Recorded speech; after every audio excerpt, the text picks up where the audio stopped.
Creep Nation was released in 2019. This is directed and written by John Geddes, and we have a cast including Liv Collins, Adam Seybold, Mark Gibson, and various others. And in general, I think it's an okay film, but I feel like it wasn't as scary or as intense as it could have been. And I know why. I was able to identify why I didn't think it was as strong as it could have been. It starts off with Sophia, our protagonist, renting this rental property, and she meets somebody and they hit it off, and it seems like maybe there could be a romantic connection there. And then creepy things start to happen with her being videotaped without her knowledge. And her brother begins to get concerned because he hasn't heard from her and he can't find her. And he begins to investigate it. And this is where I think the downfall was. The focus is on the brother and his investigation. And that's not to say that that couldn't work, but I didn't find that to be interesting.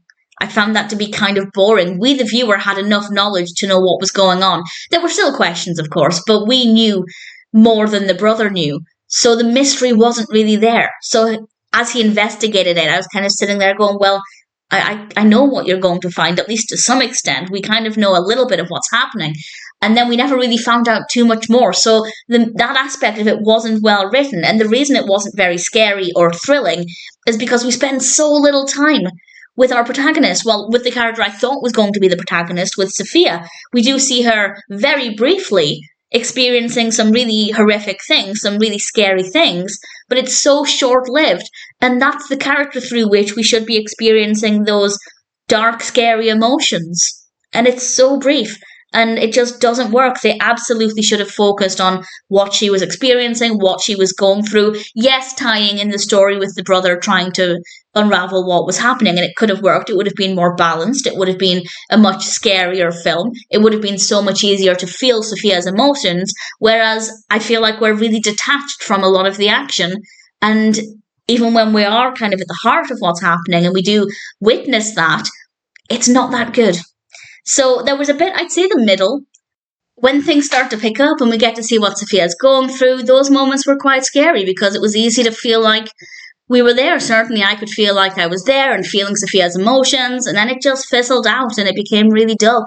It had a lot of potential.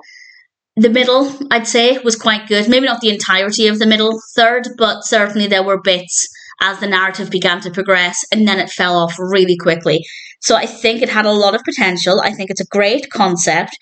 A few bits of it are well executed. The performances are very good, but I don't think it was handled in a way that presents a particularly thrilling experience. Do I recommend it? It's watchable. So if it sounds like something that might appeal to you, then I'd say sure, give it a go. There will be bits that are not too bad that I think you'll enjoy, but in general, Creep Nation needed, in my opinion, a different focus. The same story could have been told in a way that was much more interesting and much more thrilling and a lot creepier. But what we got was just a little bit mundane, a few good moments, but ultimately it needed a lot of work to be a great film.